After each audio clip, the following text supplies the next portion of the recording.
Welcome. It's noon on the East Coast, which means it must be midnight in Hong Kong. I know it's midnight. I just spoke to somebody there who's applying to business school in the coming months.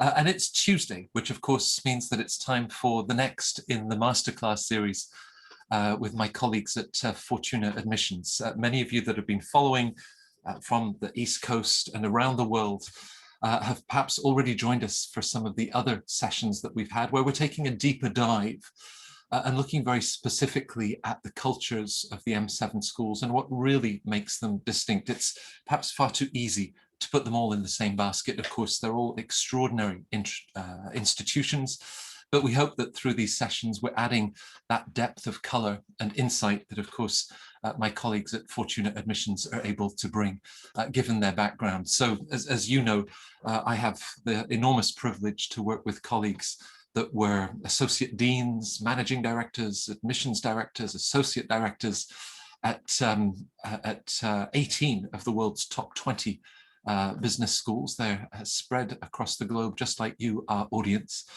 And we're very mindful with their backgrounds and, of course, you and your stories, just how distinct and personal your academic history, the professional path that you have followed, the way that you've engaged in the community, how all of that has to play out as you share your stories with the admissions offices of these top schools. So we do encourage you to sign up for a free consultation on the Fortuna website to talk with one of our experts about your goals and how we might be able to assist you.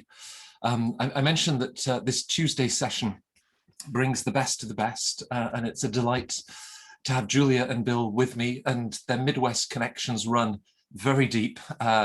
Julia Brady was the former managing director at Kellogg and also a former associate dean at UChicago, and herself a Booth MBA. Bill Kooser, who was the former associate dean at Chicago Booth, his daughter is about to graduate from Kellogg in a week. So you see that the love can go both ways in these families. It's lovely to have you both with us to talk about these two extraordinary schools in the Midwest. This is one in a series, and if you head to the Fortuna YouTube channel, you'll be able to catch those webinars that we've already recorded, the masterclasses that we've done on Harvard Business School, Wharton, Stanford GSB, which tells me that next week we must have the next one coming up. That's going to be INSEAD and LBS, and I'm forgetting that we did Columbia and MIT Sloan just a week ago. So do use those archives. People have written in to say that they've gained so much out of them, and of course today will be just the same. We're going to start with Chicago Booth, a school that draws on the extraordinary tradition of the university, all of those Nobel Prize winners and the academic rigor that goes with it. A school, Bill, that you know extraordinarily well, not just for Chicago, but where you took the school to Asia and around the world. For you, at both from your heart and for your head, what makes Chicago Booth such a special place? Well, I think it is the school that I think is most unabashedly academic.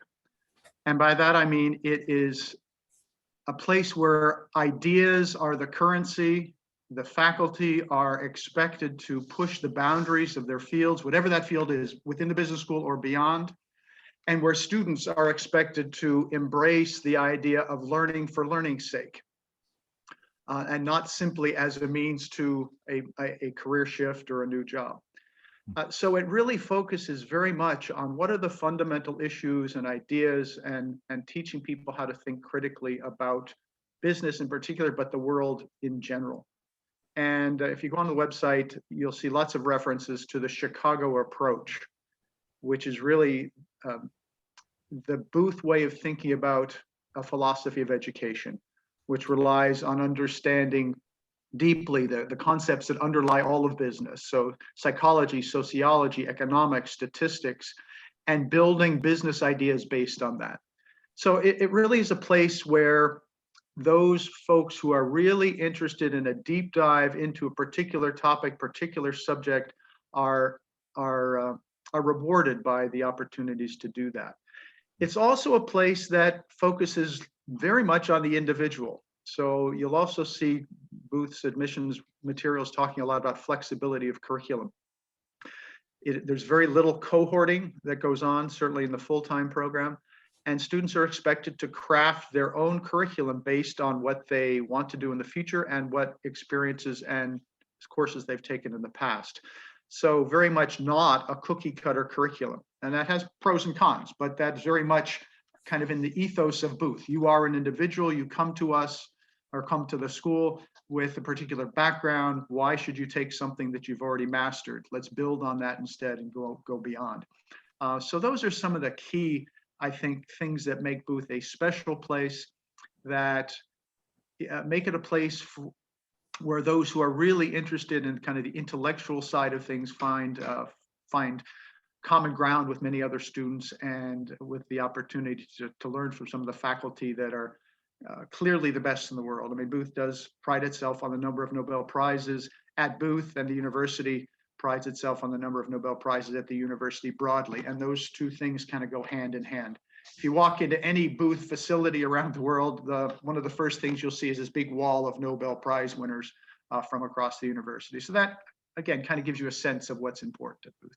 And of course, it's taking that theory and that academic rigor, whether some of the most influential economists of the last century, or how it shaped economies in Latin America. The Chicago Boys is one example.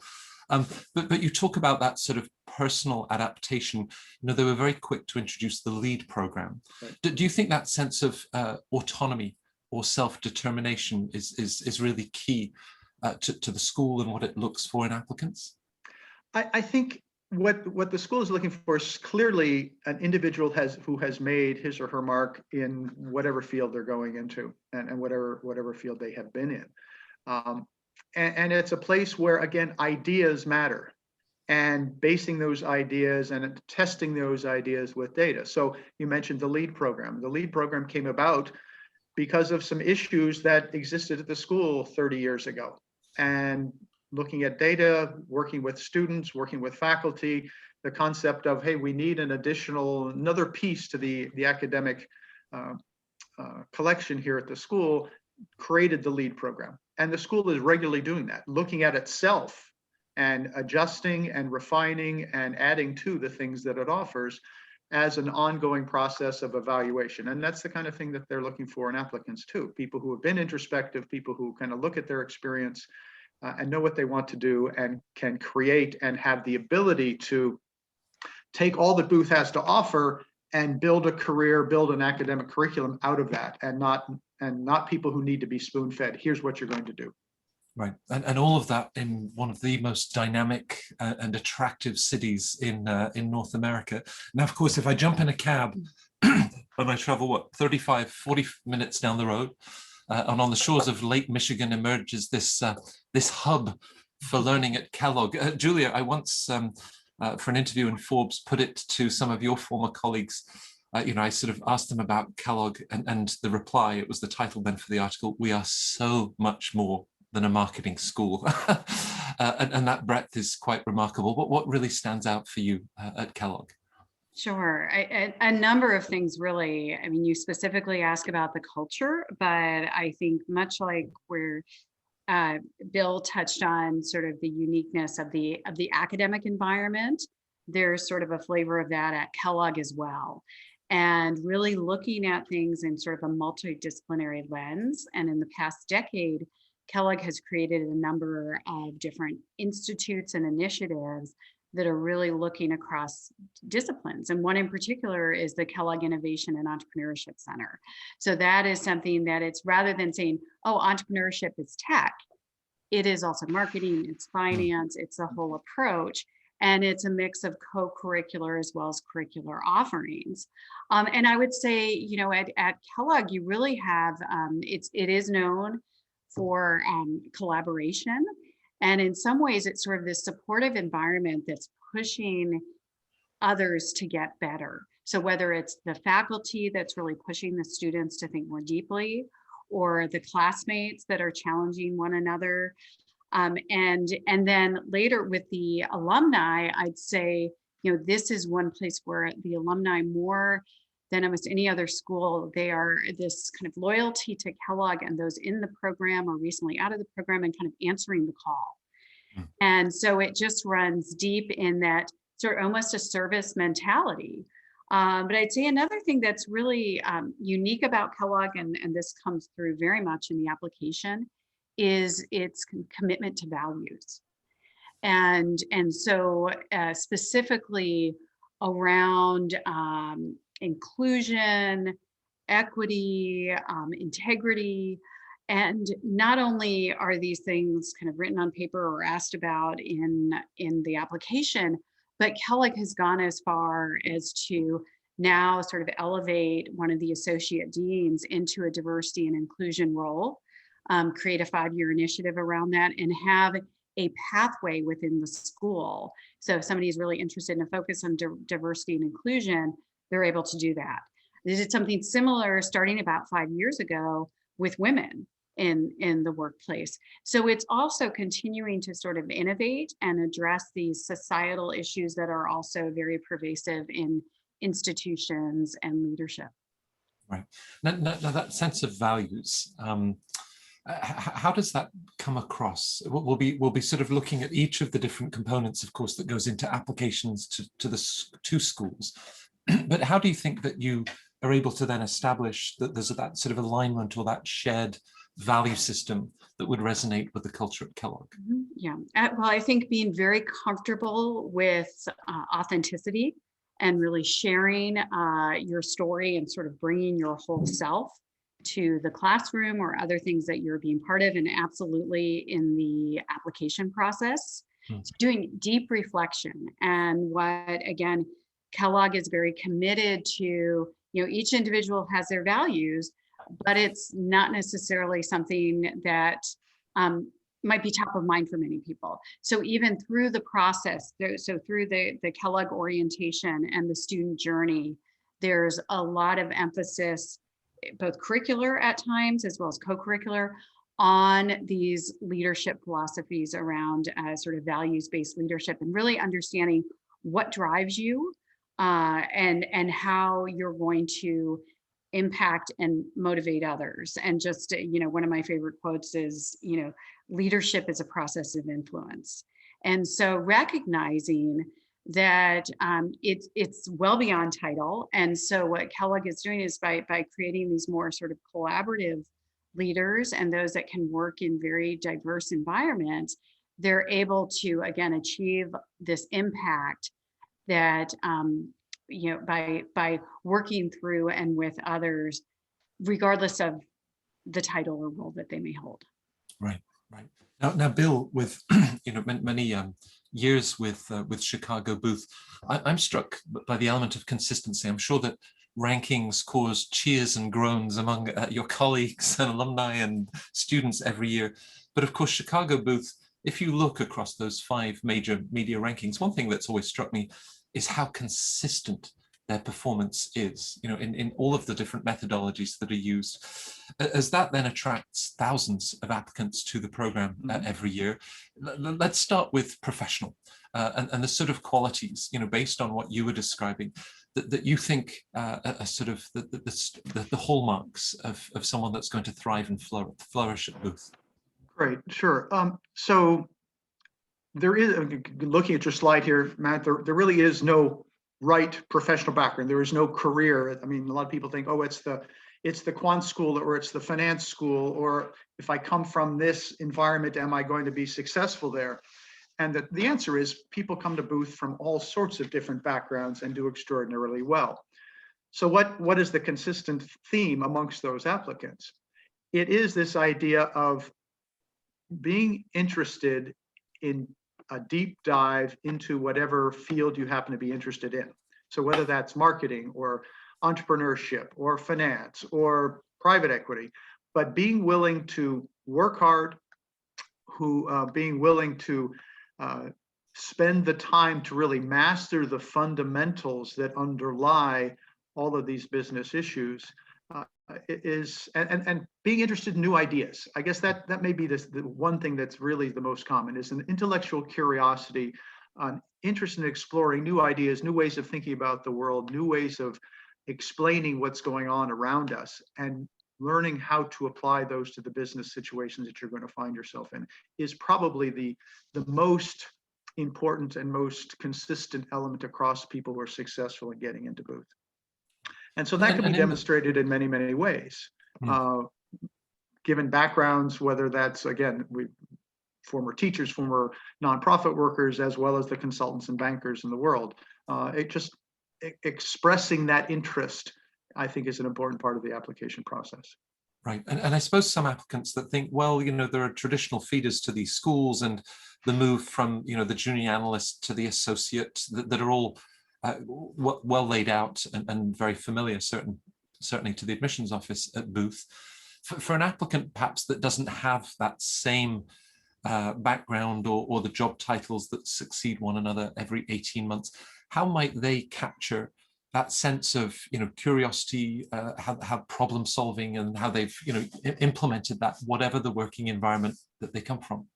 Well, again, I think explaining, and you can do a lot of that through what have you accomplished at work? Why did you take the decisions that you did? What elements did you use to come to particular decisions? Why was that exciting for you? And you can expand that into kind of extracurricular things, non-professional areas as well. Here's something else I'm interested in and why. It might be collecting things. It might be travel. It might be working with various social service agencies. Why is that important? What are the ideas that have been generated from that? What new ideas have you brought to those ideas, to those areas? And how have those ideas worked out? And then explaining what more you need to do a better job of that. How I'd like to, for example, perhaps learn to make better decisions, to better analyze the data that we were able to collect at my company, but really didn't have any way to think about how to use that most effectively. I need, perhaps you need tools to fully understand that, or need new perspectives because you've come from a professional background that kind of has one way of looking at things. But how have you tried to break out of that, and then explaining that you'd like to do even more of that in the future? With what you're describing, I often think, even if somebody isn't going to go through with the plans and actually do an MBA, the sort of introspection and thinking about what am I bringing to my work? How does that affect the path that I'm taking is of enormous value to all of us. Now, Julia, if we bring in that sense of sort of collaboration that you were describing earlier at Kellogg in a professional experience, is it that we're trying to capture everything in terms of what we as a team have achieved, or find that balance of the I with the we and the impact of that work?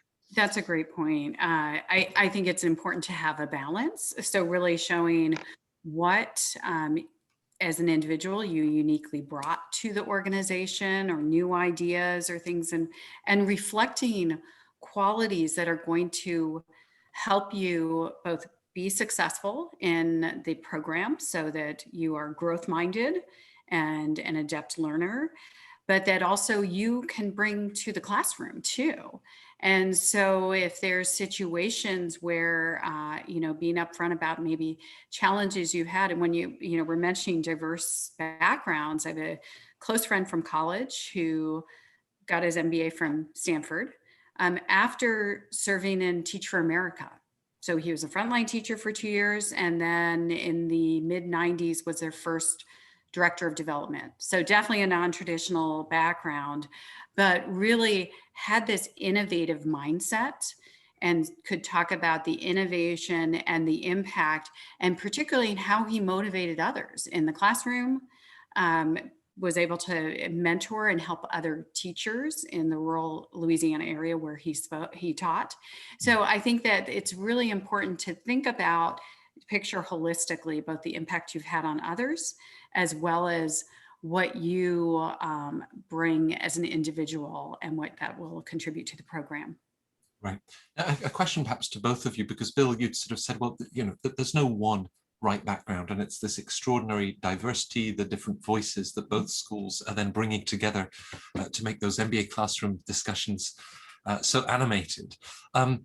Is there perhaps not a wrong background, but given the relationship that the admissions office then has with their colleagues in career services, as you think about what you've done previously, if they see a disconnect, you've worked for Teach for America, but you're talking about moving into private equity after the MBA, certain things that actually might be a red flag, where having that pre-MBA experience would be considered a stepping stone to some of those future career plans. But Bill, briefly on that one. So I think there are potential red flags, and not being able to tell a cohesive story about where you've been and where you want to go is one of them. Right. But that's not to say that a particular background cannot get to a particular result, particular career goal. So for example, your Teach for America into private equity, yes, that's challenging and difficult, but not impossible if you have the right skill set, if you bring the right motivations and the right personality to the job, and you recognize the challenges and the approach you're going to take. So if you can convince the admissions committee that, hey, here's where I've been, here's where I want to go, and here's how I'm going to plan to get there, you can you can sell that as a very, very compelling story. But if you don't recognize the challenges that you might face given what you want to do, and haven't recognized that where you want to go is going to be a difficult road and it won't be a simple no-brainer for you, that's going to be a red flag.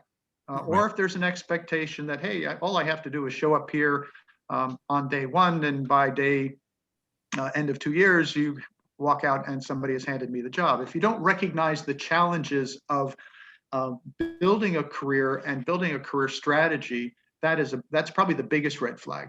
And the expectation that somebody's going to hand you something just because you managed to get into one of the top business schools in the world.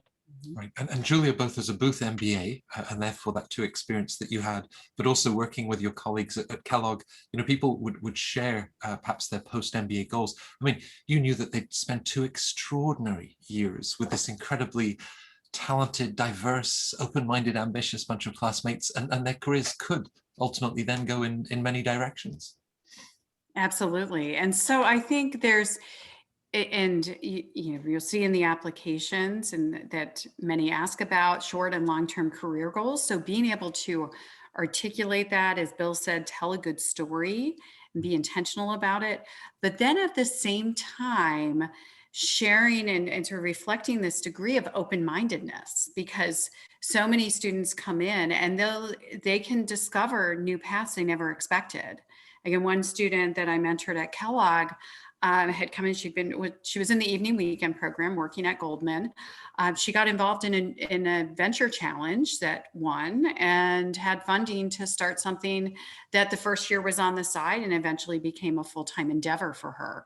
So I think there's that appreciation of being open-minded at the same time.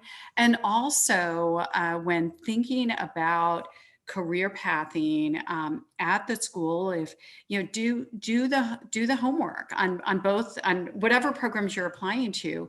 So if there's kind of specific faculty members or things that you could get exposed to within that program and weave that into your story, that's really going to make a difference and help kind of make the case for your intent, not just around your career goals, but why this particular program. Again, that you've done the reflective work on fit as well. Right. For the interview with Forbes, I think I asked Kate, what it was that McKinsey loved so much about Kellogg graduates, and among the 3 key areas that she described, she said, well, we live in a world of big data and analytics. We may not be as perhaps quant driven as Booth or some of the schools on the East Coast, but our graduates still have to be able to handle the numbers. And sure enough, Kellogg has a GMAT average to rival any of the other M7 schools. So Julia, as we look at academics, I know that standardized tests are just one component, 4 hours compared to 4 years of undergrad. What's the school looking for? Yeah, I think first and foremost, being able to demonstrate intellectual curiosity and a growth mindset. And I think those things that will come through, as Bill had shared earlier, in your professional journey, and also other things that you have been intentional about getting involved in. So again, some things that show even taking leadership roles in organizations or piloting new initiatives are ways that sort of show this intellectual capacity or an ability to take on challenging issues that is a complement to what's being looked at in terms of undergraduate academic performance, as well as the standardized test. I mean, the test, I think one of the main reasons for those is the standardized part. You have students applying globally. And so it is an indicator, but it's just one indicator. And so as one thinks about their academic performance as an undergraduate, if there's areas that maybe, let's say, again, knowing that how important quantitative and analytics is in business school programs, if that's not something you had exposure to as an undergrad, there are so many courses you can take now. And now with the Coursera's of the world and other things, there's ways to sort of show that you've been able to master certain skills.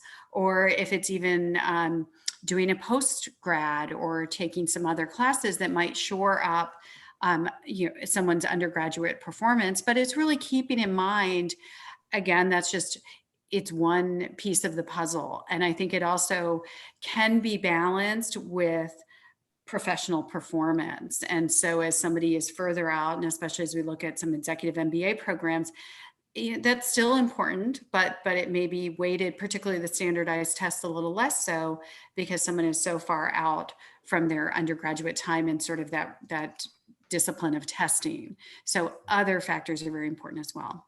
Right.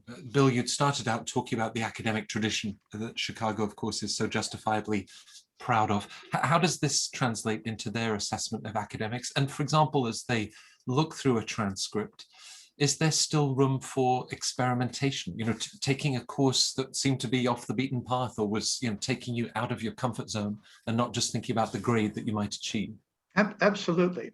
So just in general, Booth is going to be looking for many of the same things that most schools will look for. Having had a solid academic career, and if the first year or two isn't all that strong as an undergraduate, a progression of getting improvements, and they will be concerned about a student's or applicant's quantitative ability, and that can be demonstrated either through a strong score on the GMAT or a strong set of quantitative courses as an undergrad, or in a strong quantitative professional background. But I think the idea of taking unusual courses and being able to highlight why you took those courses, what did you gain from those, actually is a big plus for a place like Chicago. Again, it kind of demonstrates an interest in new ideas and things off the beaten path and trying innovative ways of thinking about the world.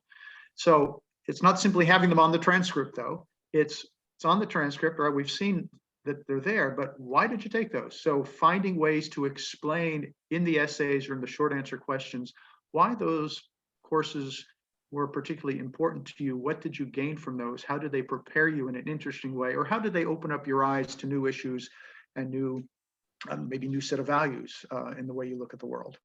Right. Both schools and schools in general each year will publish that incoming class profile. And it'll explain perhaps that 22% studied a STEM subject at undergrad and 28% studied a BBA.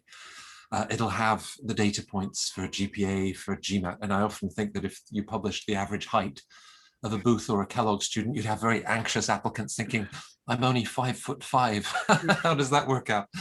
And in some ways creates this sense of the perfect candidate, but all of those numbers are simply reflecting the tremendous diversity. So both of you, with the senior roles that you had, how did you work with the flat number of a GPA or a test score to then give it the added depth and richness of courses that you chose, a journey and a path and an exploration that you underwent? Either of you on that one?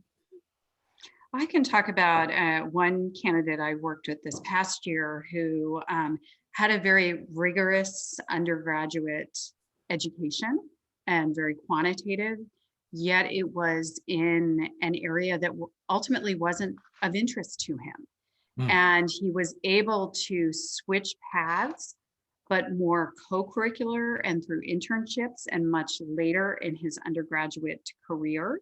So it did show, again, a path of improvement, but the overall GPA was not strong. So as Bill's already mentioned the importance of storytelling. And so in this case, it was sort of unpacking why not just switch majors or do these, what many people do. Well, this is an individual who's a first generation college student. first gen in the US, and so child of immigrants. And it just was something that culturally was not something he was comfortable doing, and sort of disappointing the parents or that type of thing. And that was a very important aspect of his journey, but also recognize, okay, I've made this commitment, I'm going to see it through, Right. but I'm also going to find out my true calling and my path and my passion. And he was able to do that.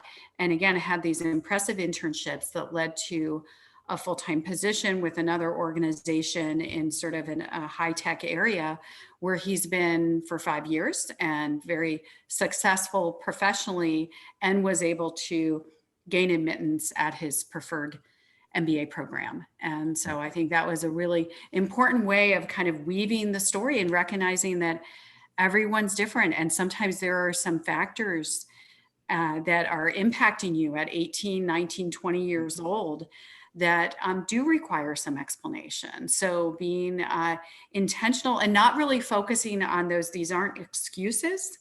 It's more, this is something that was a factor. Here's what I did about it. Here's how I grew and learned and sort of overcame these challenges. I think just to build on that a little bit, Matt, it really is about the whys and the hows. It's not simply we're looking at the number. Mm-hmm. It is, why did you take those courses? Why did you go to that school? What decisions have you made through your college career, through your professional career? Why did you make those decisions? And how have they shaped you? What have you learned from those? And that's what we try to do as we look beyond the transcript itself, is kind of dig down into, what was going on in this person's life over the course of this period of time. What decisions did they make? What did they learn from any challenges they might have faced over the course of the 4 or 5 years that they were an undergraduate? And then how have they translated that into a professional career? And you can use all of that to kind of explain in a greater detail who you are, what it is you want to accomplish, and why your personality and your skill set is going to be useful as a member of the class at any school, but certainly at Booth. Yeah, and you gave the example of, perhaps freshman year that can be very unsettling. You're leaving home, right, the new environment, but how you would then be looking for that upward sort of trajectory, right, through the remaining years. You've both talked about storytelling, and I guess as we now move to things that lie beyond professional and academic and extracurriculars, one of our viewers has written and said, love the points that you've sort of shared or identified this challenge of telling a good story. So the question, how do you go about it? Is it better to perhaps focus on a few elements that you want to tell, or share lots of stories? Maybe that would ultimately dilute some of the points that you're trying to take. Is there a balance, do you think, Bill, in that storytelling approach? Well, I think for every candidate, it's going to be different, because every candidate comes with a different set of experiences to share.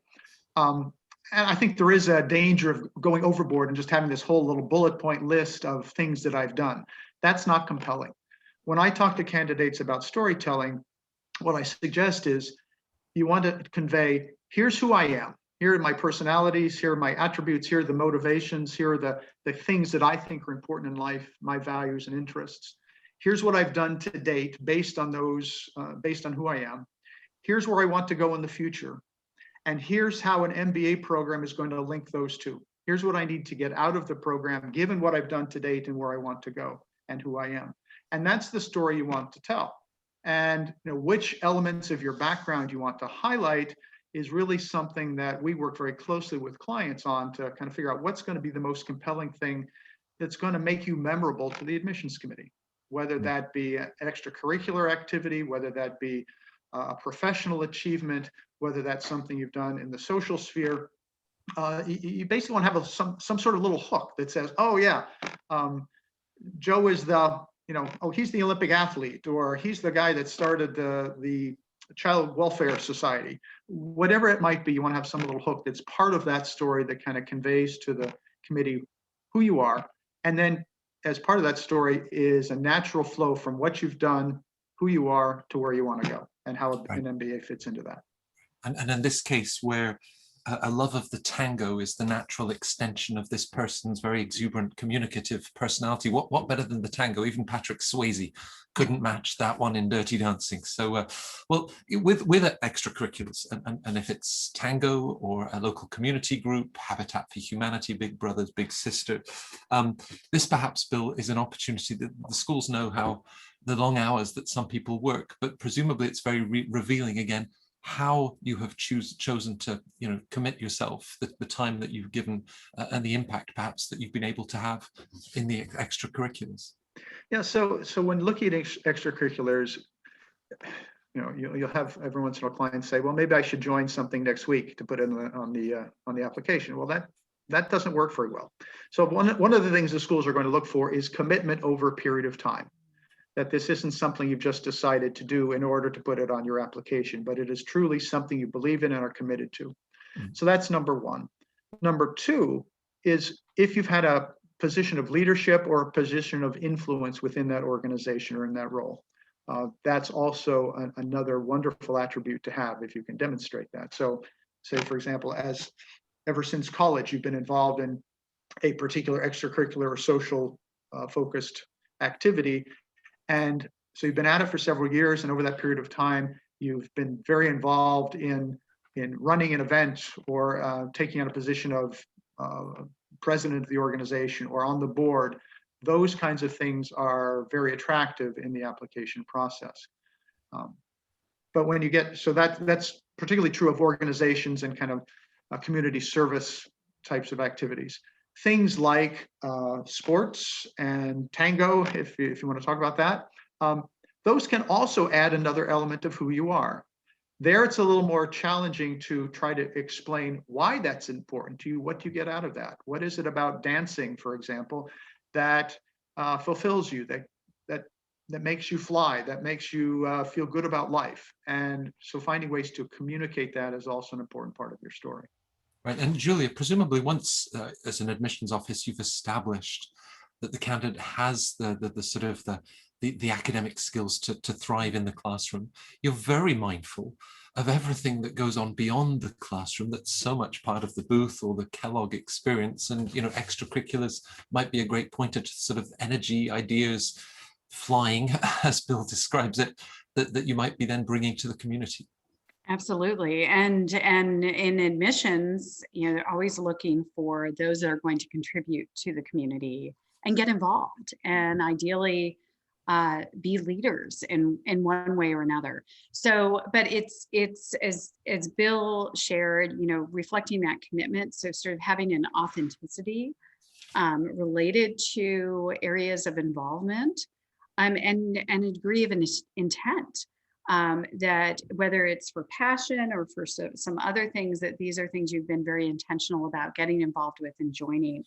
But sometimes there are students that realize, gee, I'm busy. They think extracurricular is just something I did in school. So I've worked with a candidate who had a number of sort of athletic accomplishments and athletic leadership roles when she was in college. And this is going back close to 5 years ago.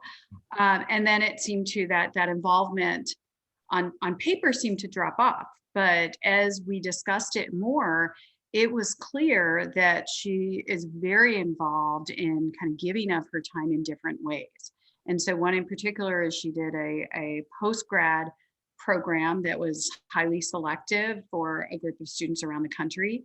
And she now continues to be involved with that program as a mentor, as an alum, helping to promote it. She also is very involved with just programs at work and mentoring others. So these are things, so being able to kind of articulate, dig a little deeper on, there's a lot of different ways that one might be contributing to their community. I had another candidate I worked with this past year who was working in a consulting environment. And I think by June 2020, realized the team was so burned out and just struggling with the continued lockdown, with the coronavirus, with everything's on Zoom. So he took it upon himself to create what he called Fun Fridays, and was able to broaden it across the whole department. It wasn't just his individual team, but really listened to people, came up with some creative solutions that helped people just kind of their emotional well-being, but also their productivity improved. And, that's a great story to be sharing. So again, I know you had asked a question earlier about as you're crafting these stories, it's crafting them with intent. And so there's sort of connecting the dots. So it doesn't have to be 10 different anecdotes, but it may be a couple different examples, 2 to 3 that you weave in that sort of show in this case that this individual was very proactive and a creative thinker and had this degree of resiliency, but not just for himself, but was at the same time very attuned to others. And so what he was doing in many ways was in service of others that I think was something that admissions officers would be impressed by. Right, and that the Fun Fridays become a sort of was company wide. It's wonderful that it was then that contagious and in a good way of being contagious and spread. But I mean, Bill, even as you think about the LEAD program at Booth, this idea of leadership can come back to a very individual level. I mean, leadership can be helping one other person to overcome perhaps hesitation, challenges, limitations that they thought that they had. So, what Julia is describing of digging deeper and thinking perhaps even in work, how you've helped perhaps a new trainee to onboard. There are so many places that we can look, I think, to share these sort of underlying characteristics. Absolutely. And that's part of the introspection that Julia has mentioned that we talk about regularly as the work that we do, is having conversations with someone who knows the process and can help tease out some of those things that might not come across as, oh yeah, that's, I wasn't the president of the local, community chest organization, as an example, but, I helped a struggling new member of our team who had just joined and just was not getting it. And I spent, several months helping them get on board. And there's a nice way to convey that, the empathy and the interest and the willingness to step out and help someone else. And there are many, many stories that we can help tease out from someone's experience if there isn't kind of a long history of formal extracurricular or social service kinds of engagement. Right. Now, I knew this was happening because the more the both of you are sharing, the more wonderful questions are coming in. People want to pick your brains. So here are a couple around extracurriculars. Or even that sort of personal story. Julia, you'd used the word earlier for Kellogg, authenticity, and it sparked also the word vulnerability in my mind. That, something that being, having the courage to share that. So Shambhavi has asked, can you be too personal in what you then share, and a fine line between the sort of the personal and professional etiquette of the application? Sure. And that's a great question. And I think it comes back to what is the intent of the story that you're sharing? And if it has shaped you in a way that has, again, that maybe impacted you earlier in your life, but you've come away stronger, more reflective, and these are things, and it's not uncommon, again, whether it's something that impacted an academic experience or maybe impacted a professional experience, that might require some explanation. So having that degree of vulnerability without, again, without oversharing, it's more important that it's not trying to portray oneself as, I'm a victim here, here's what's happened to me. It's more of like, here's sort of this was a situation I had to work through. And again, and depending what it was and the reflective quality that the individual displays and sort of how they came back from that can really show a high degree of resilience. And I just actually thought of a story, another leader I worked with at Kellogg, she would sort of share one of the things. She had worked at McKinsey for a long time before joining Kellogg in a leadership role. And she would talk about, it's not so much about the, what happened to you, it's what did you do? What was the bounce? What did this situation, this challenge, where did it lead you? So definitely having that degree, again, being authentic, and then having a degree of sort of humility and just saying, and here's where I learned, I grew, And again, and sort of reflecting that, and I'm continuing to learn and grow, because that's the other thing, that these MBA programs are looking for individuals that are going to come in with sort of a receptive mind to new ideas, to working with others different from them, to kind of being pushed in different ways, not just those that have it all figured out. And again, if anything, if it's, I think as you start to do the reflection, and again, as I've done this both in my work with Fortuna, but also in working with many students when I was at Kellogg, it's amazing. Sometimes people think, well, nothing's really happened to me. Well, there's a lot, we've all had challenges, and we've all got some great stories in there that sometimes just need to be pulled out. Right. And not digressing, because I guess in the classroom, you don't want someone that simply cannot get to the point. They share too much detail, too much context. That perhaps feeds into Yasmin's question for you, Bill, in terms of too many extracurriculars. Mm-hmm. You sort of talked about, well, a month before an application, don't start sort of signing up to volunteer. It will look very transparent and perhaps even shallow or cynical. But the idea of having so many extracurriculars that might dilute their intrinsic value rather than perhaps one or two that really emerge. What are your thoughts? Can you have too many extracurriculars on a resume? I think it's certainly possible, but it's all a matter of how committed and how engaged are you with those extracurriculars. If you're spending, I don't know how you would do it, but if you're spending 5 or 6 hours a week on 15 different things, that shows a tremendous amount of commitment to an awful lot of things. But I'm not sure how one would possibly do that. So typically what happens, you get to a certain level and all of a sudden it's just these one-off activities that happen over the course of a year. So the critical thing is really the level of your engagement and involvement and commitment to an activity, not simply the number of them.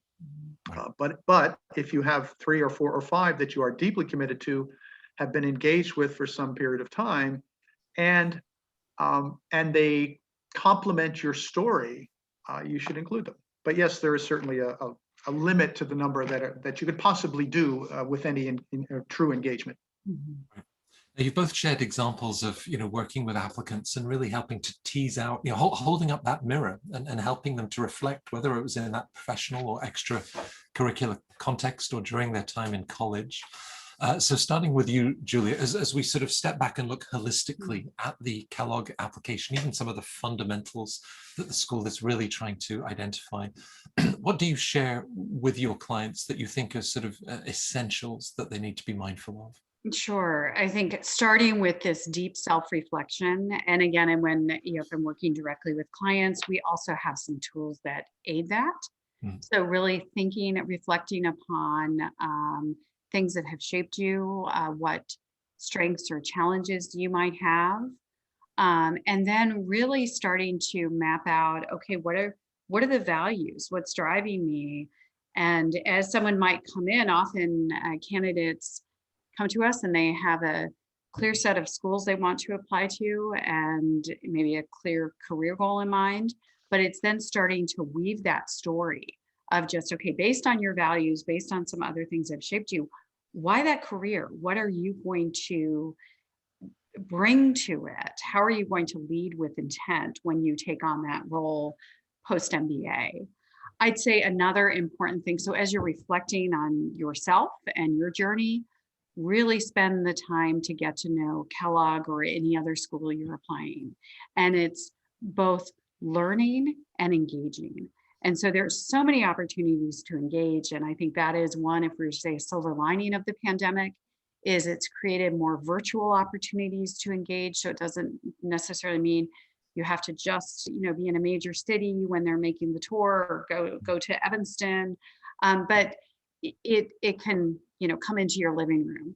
So attend a class, attend the webinars, really participate, but be there to learn and then find other ways to learn about the school. So one thing, with the applicants to Kellogg, I've shared with them, Kellogg has Kellogg Insight. So you can sign up for a newsletter that's their thought leadership.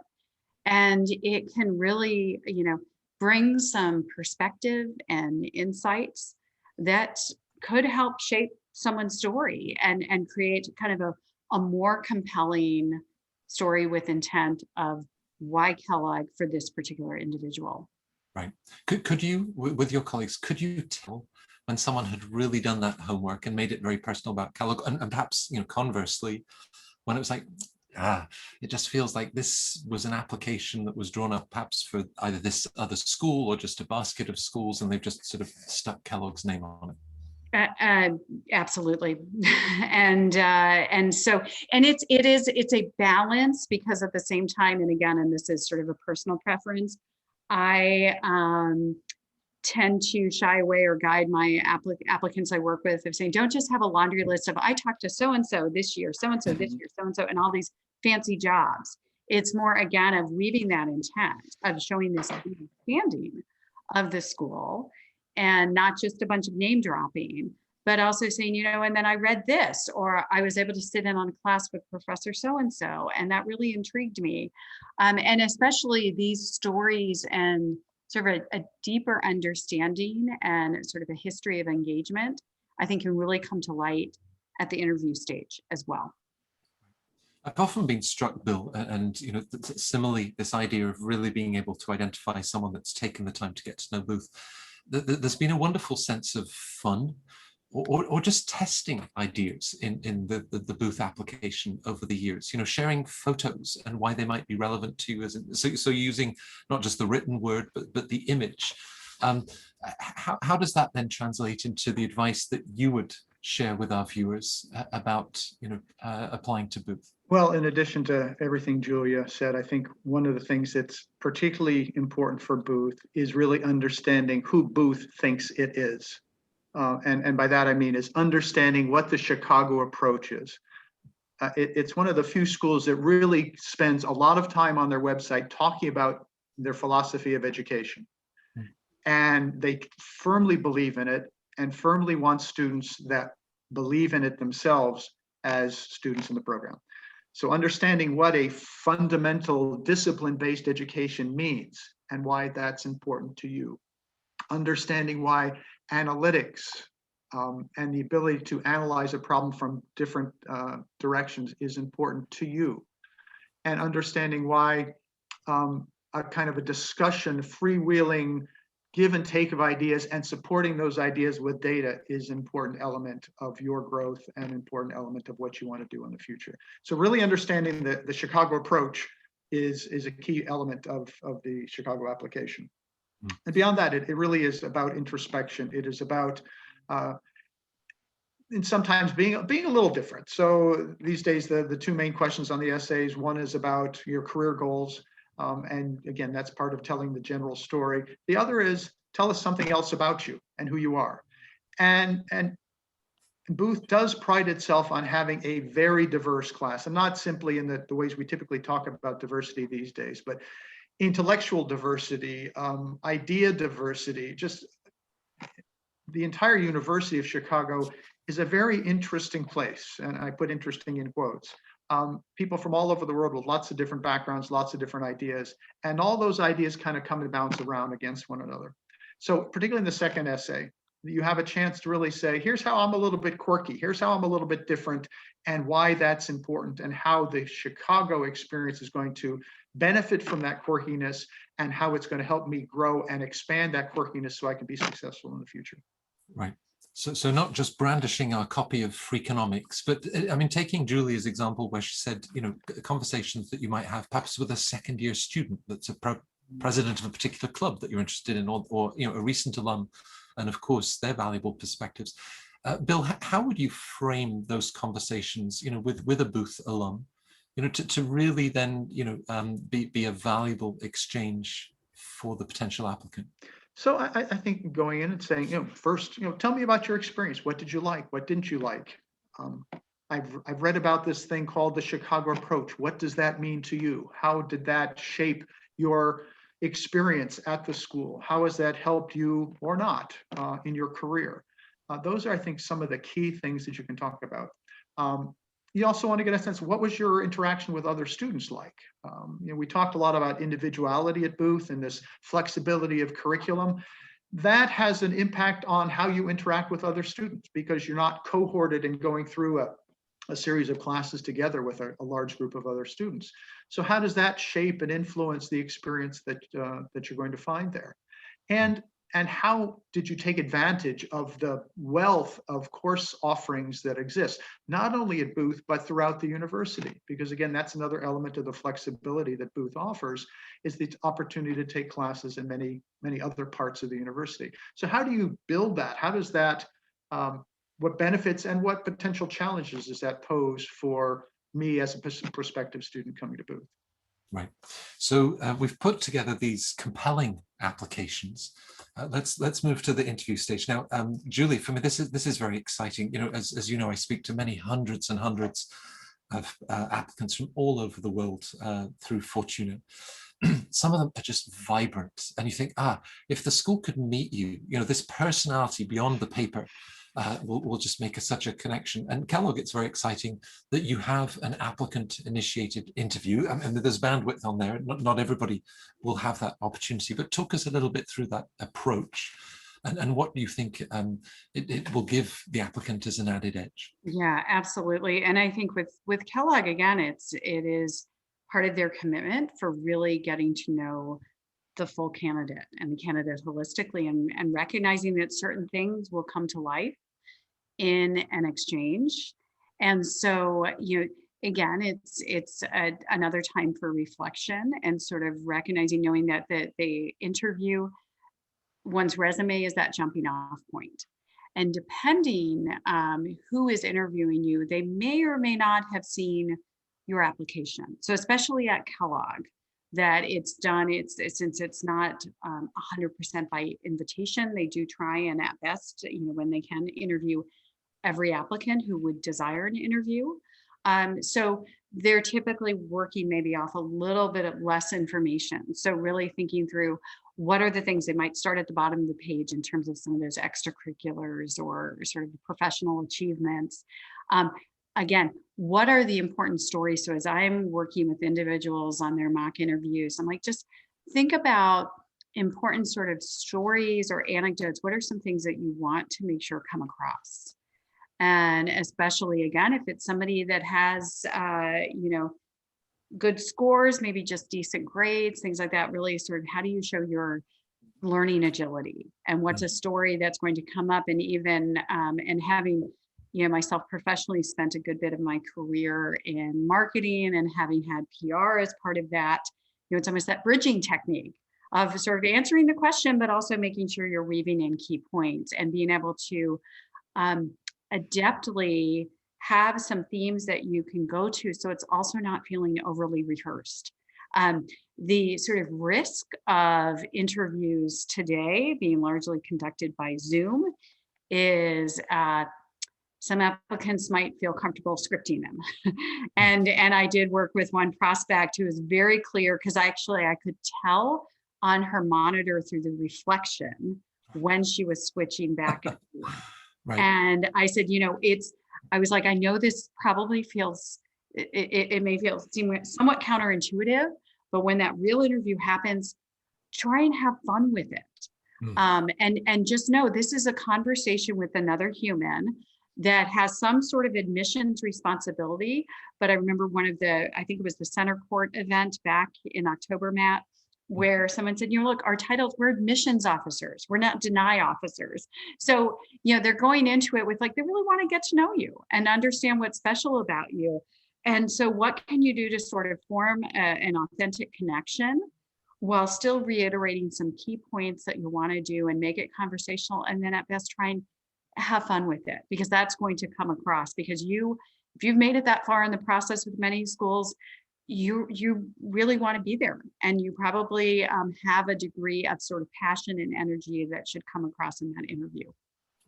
I'm imagining, Bill, that the advice you just gave in the outreach phase, you know, reaching out to alums, if you then have an interview with an alum, they will be similarly mindful of the Chicago approach and you know what they're then looking for in an interviewee. So what is the sort of the framework for the Booth interview?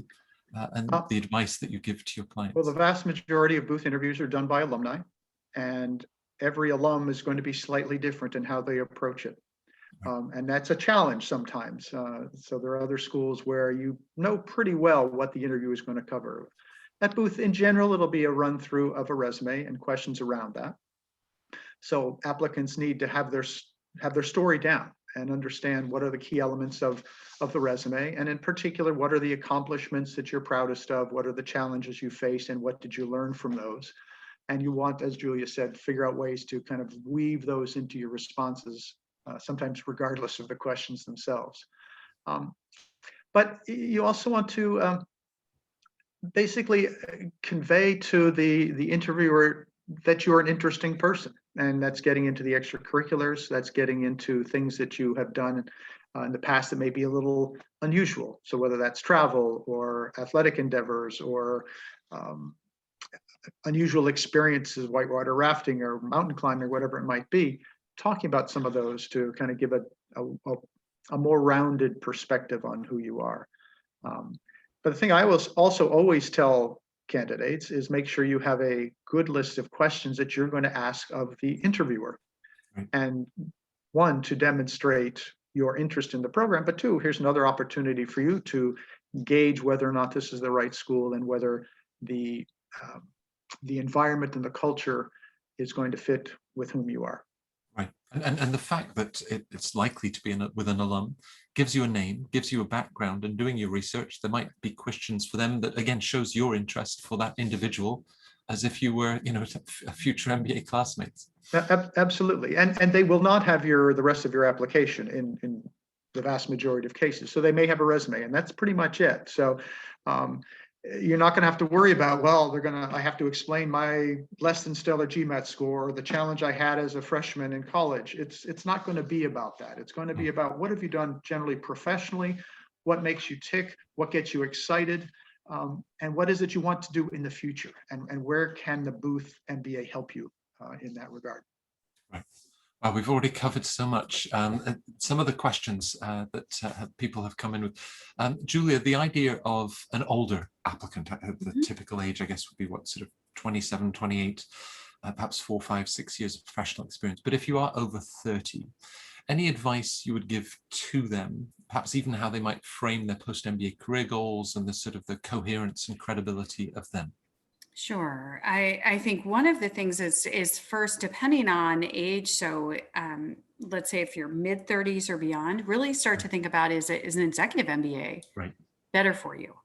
And so, and then if not for whatever reason, then maybe I think there, would a part-time MBA make sense? So being very intentional, not just about, getting the MBA, but what's the right path, because at that age there's typically some other options available to someone, and then being very clear about what's sort of led you to this point in your career and why now, why this makes sense for you as an individual now. Some of these individuals might be re-apps, maybe applied in their mid-20s or so, but then being able to reflect, here's how I've continued to grow professionally, grow intellectually. If there were some things that maybe upon reflection that is leading someone to be a re-app, recognizing, well, okay, I could have done better in this. So I'm since then taken these courses, or I've now been committed to this organization for several years, maybe in an extracurricular vein. So really doing, again, that reflection, going back to, the M7 schools, as well as many other MBA programs, are interested in a diverse community.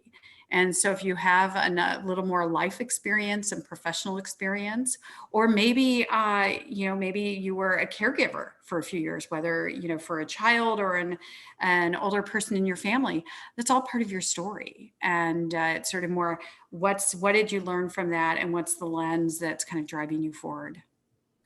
Right. Bill, with the role that you had as sort of the number 2 at the school and looking at its international expansion, Booth graduates have a lifelong relationship with the school. So what does the school offer for sort of lifelong learning? Can you continue to go back for webinars and stay in touch as a very active alum of the school? Yeah, it's an incredibly active and engaged alumni community. And there are events and seminars and activities all around the world, practically every week, if you were looking at the full calendar, certainly in normal times. And these days, frankly, the opportunities are easier because so many of the things are online. But you'll have faculty talks, you'll have guest speakers coming in, you'll have social events, all of which are marvelous. You also have, for those that want to take this opportunity, there are opportunities to actually take regular classes in the business school. If you wanted to come back and sit in on a class, there are ways through the university for a fee to take a class. Perhaps it's a refresher on the latest ideas in finance. Things have changed a lot in the last, 10, 15 years, maybe even the last 5 years. Or you want to take the latest on analytic marketing. So there are opportunities to come back and do that as well. But I think most schools try to keep alumni engaged in many, many ways. And it's one of the benefits of going to one of these top schools. You have built an incredible network, and you have the chance throughout your career to rely on that network and expand it and continue to stay in touch with some of the world's best thought leaders in so many, many different areas. Yeah, if I take Bill's final comments, which really inspiring, and I think inevitably, Julia, people think about the investment they're making, the time, the financial investment. What would you say to any applicant that's considering making this investment in themselves and saying, yeah, it's worth it, go for it? You can't begin to imagine the myriad ways that you will get a return on this. Yeah, I think as Bill pointed out, it's so much more than just the 2 years.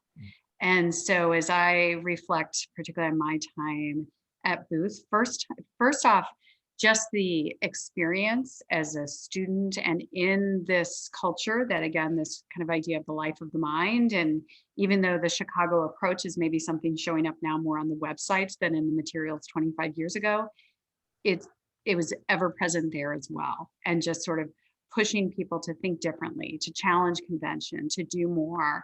And just the classmates that I had that I continue to stay in touch with, or other alums I've gotten to know over the years.